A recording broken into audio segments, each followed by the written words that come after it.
is Placebo's lead singer, who features in a new documentary film about the band called This Search for Meaning. Brian Molko, hello. Hi, Chris. Why did you want to make a film about your life, Brian? I didn't. And Steph didn't either. It wasn't our idea. I don't think doing a documentary that centers on us, as individuals and as a band, is something that comes naturally to us. But our managers and our record company said to us, it's 30 years, almost. I mean, it's been 30 years since me and Steph got together and started writing songs, which was 1994. So we agreed on the basis that we could do something as groundbreaking as possible with the format of a documentary, itself. We didn't just want to do another, flat documentary with a bunch of talking heads in it. We wanted to try and subvert the form, I suppose. You start the film by saying that you don't like being famous or having your life documented. If you didn't set out to be famous, what did you want? I wanted freedom from the daily grind.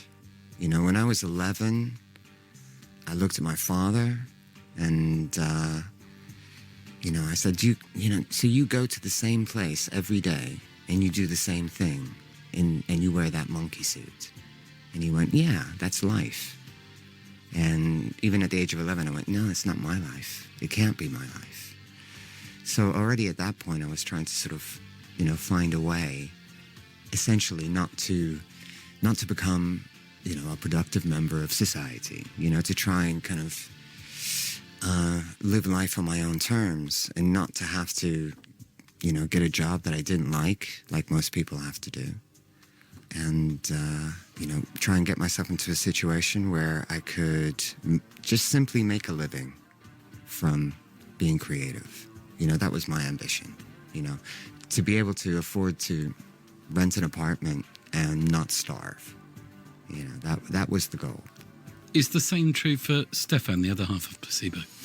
Well, I don't know. I guess you'd have to ask him. But, Stefan, to the best of my knowledge, found a real sense of belonging in music.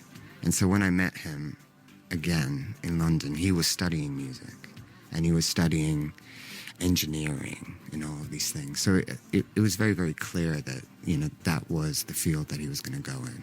But I don't think at that time he knew what context it was going to be. And he needed to bump into me by accident in a tube station for context to be provided and possibility to be provided. And what's kind of beautiful about our story is that neither myself nor Steph could have ever imagined in a million years that we'd end up, forging a lifelong relationship, a lifelong creative relationship, and a lifelong brotherhood, really. Could you ever have believed that you'd be global superstars? No. I mean, the idea goes through your mind, but when you're 19, 20 and you're playing these, bars and pubs and, your local, your local Rasta pub down the road, in Deptford, you're just you're grateful to be able to be in the position where you're beginning to learn stagecraft, But I thought that we were too much of an anomaly. I thought that we were too different from what was going on for people to really kind of understand it and, want to be connected to it. And I was proved wrong. And, I'm really happy about that. What I realized is that our sense of being outsiders and how that translated into music was appealing to all the outsiders, to all the people who felt that they didn't fit in.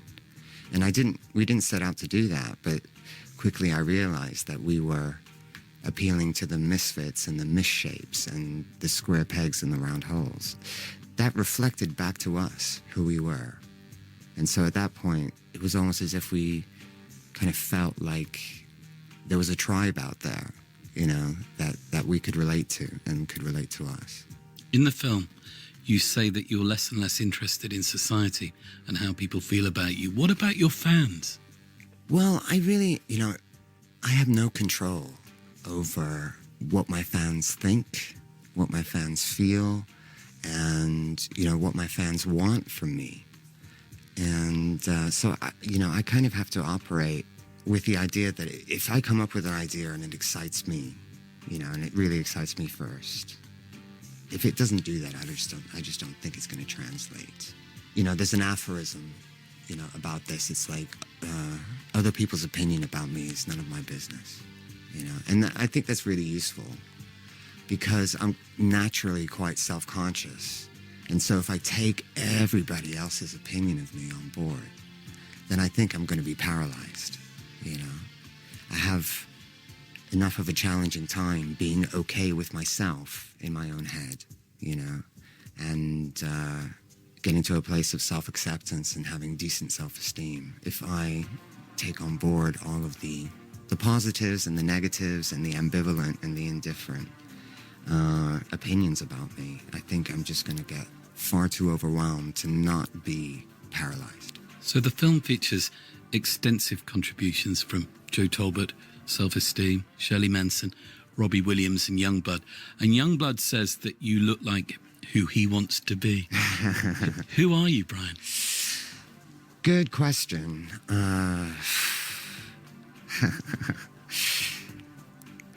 I'm the rhythm guitarist and singer and songwriter in Placebo. I'm somebody who felt when I started off in this band, I felt that, there was a kind of an underrepresentation of who we were and people like us. I just don't think that at that point in time in musical history, people like us were being represented. In the 70s and 80s, it happened, It happened with Bowie, it happened with Lou Reed, it happened with Iggy, But at that point, there wasn't anybody really to represent the misshapes, the misfits, and the square pegs and the round holes. And having grown up like that, it was heartwarming and it gave us a sense of belonging, But who am I? It changes and it evolves, and I'm grateful for that because I'd hate to be stuck.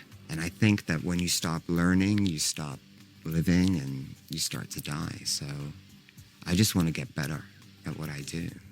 On your most recent album, Never Let Me Go, there's a song called Surrounded by Spies. Are you paranoid? Yeah. Wouldn't you be? Aren't you? I don't really sort of engage in anything anymore that's really going to get me into a lot of trouble, with the authorities. But, I just feel, particularly walking around London, I can just feel the gaze, upon me. Maybe paranoid isn't the best word to use, but I have a tendency to catastrophize. I have a tendency to, project into the worst case scenario. And that's good for writing, and it's good for, coming up with ideas to sing about, because you can create these little small disaster movies in your head, and then turn them into song. But I'm not too sure it's very, very healthy for a human being every day, to kind of feel like that. My special guest on the show this afternoon started his band Placebo in 1994. 30 years on, a new documentary film about the band called This Search for Meaning has just come out. I'm delighted that Brian Molko is here with me on Six Music. You've called yourself an outsider, and that Placebo are a band for outsiders, by outsiders. Mm. So how do you define an outsider? Very good question. To me, an outsider is somebody who grows up feeling like they don't belong in their own family, at school, socially. An outsider is somebody who is different, has the courage to remain different, but has to somehow exist outside of the generalized and accepted morality and social structure in society. I think it's just people who didn't fit in, whether it's because of their sexuality or, gender issues, and or just being raised like I was in a very religious environment and having to rebel against that. In the film, Shirley Manson says that girls and boys want to be with you. What does that mean to you? I wanted to make a bold statement that sexuality is something that's very, very fluid. I wanted to present the idea that it's not about binaries, that it's more on a spectrum, you know. Obviously, there are completely straight people and there are completely gay people out there. But I think the majority of us, you know, kind of exist in more of a gray area than that. And that's part of what I really wanted to present as well. Why did you want to present it? Because it was who I was. By expressing myself, I needed to find my identity. But I guess I already had it. I just needed it confirmed, or I needed a mirror for it to reflect back to me. And that's kind of what the audience became. And it was very, very surprising, because at the beginning, in the early gigs, when like 100 people would come or 50 people would come, you know, the majority of them were like us, you know, and it was exciting and refreshing to find that there were so many more people out there like us, and we didn't expect that. So as time's gone on and times have changed over 30 years, how have your audience changed? It's really multi-generational, and I'm really grateful for that. You know, so the people who discovered us in the first 2 albums, for example, in the 90s, you know, they're still there. They've grown up, and some of them are bringing their kids. A lot of them are further back towards the bar. But every tour we do, there's, you know, we're continuously impressed by the fact that there's a whole bunch of young people in the first, you know, 10 to 15 rows. I think we must be doing something right if we can continue to appeal to the youth of today, even though we're not amazingly youthful. You know, we're definitely middle-aged now. Why do you put yourself on stage? Because I don't know what else to do.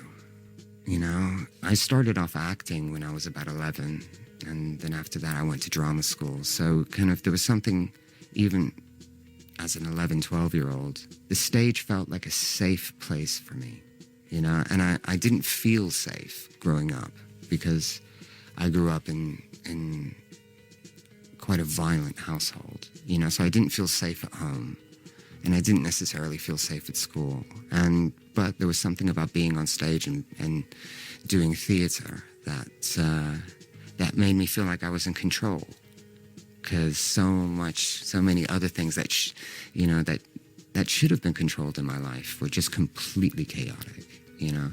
So yeah, when I was on stage as an adolescent, acting in school plays and things like that, you know, it was a place where I could breathe. It was a place that I could feel like I finally had control over something. But truthfully, Chris, I don't know what else I could do, you know, and I've been doing this since I was in my, you know, early 20s or just 20 years old. So it's my entire adult life, you know.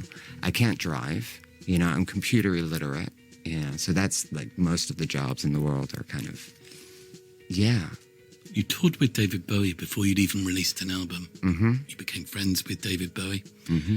And I wonder what it was about you that he loved so much. My guess is that he saw a lot of himself in you. I wonder how much of his performance you take.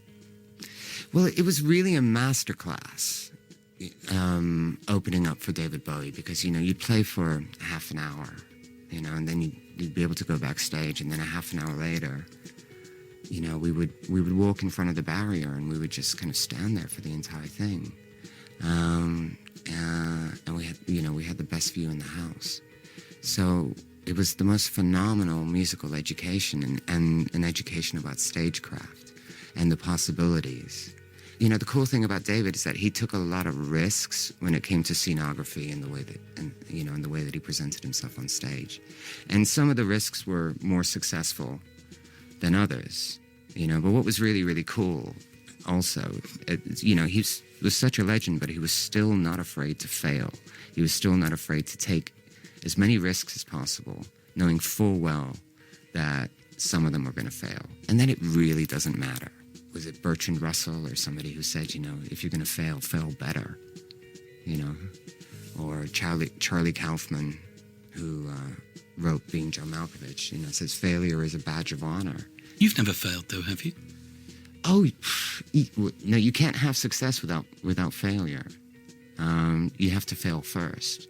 And if you continue to take risks, then, you know, things may not be an abject failure, but with a little bit of distance, you'll look back at a certain song or a certain sound or a certain set of decisions and go, well, maybe that wasn't the best thing to do right then. But this is a teachable moment, and I can learn from this, and I can do better in the future. Brian, that's one of your biggest hits. Do you get a sense of when a song's going to be a hit? Yeah, definitely. You know you've hit on something. You don't know how much of a hit it is, but you have a very strong instinctual feeling that it's going to work, and that a lot of people are going to be drawn to it. Are you here for the hits? Not necessarily. I think they're a welcome byproduct, but we're not interested in trying to write hits. We're interested in having longevity and staying true to our singular voice. There have been moments in Placebo's career where we've tried to be a little bit more commercial. And now I look back at it and I go, well, maybe that wasn't the best series of decisions to make. And so now I don't concern myself with that. Now I just kind of concern myself with what I can do and what I can learn, and how I just simply want to make an emotional connection to people. In the film, you say that you don't care about being unpopular. Do you really not care?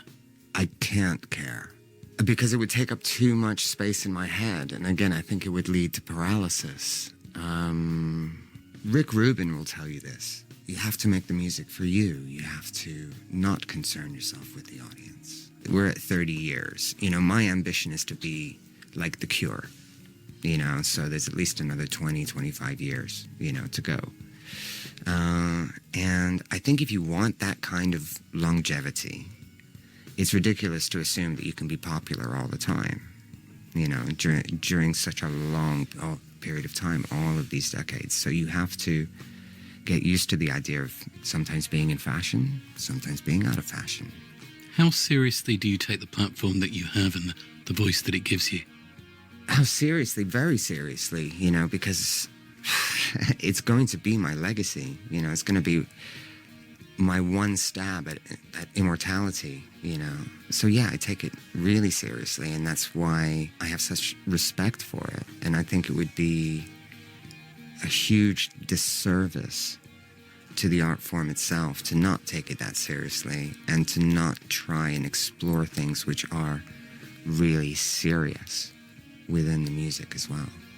In the film, Joe Talbot says the act of freedom of speech is listening, not talking.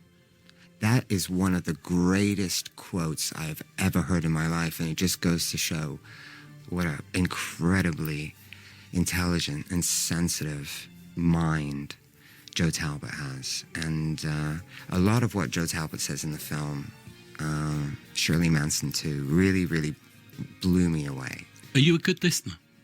Yeah, I prefer to listen than to talk. Is Steph, the other half of the band, a good listener? Yeah.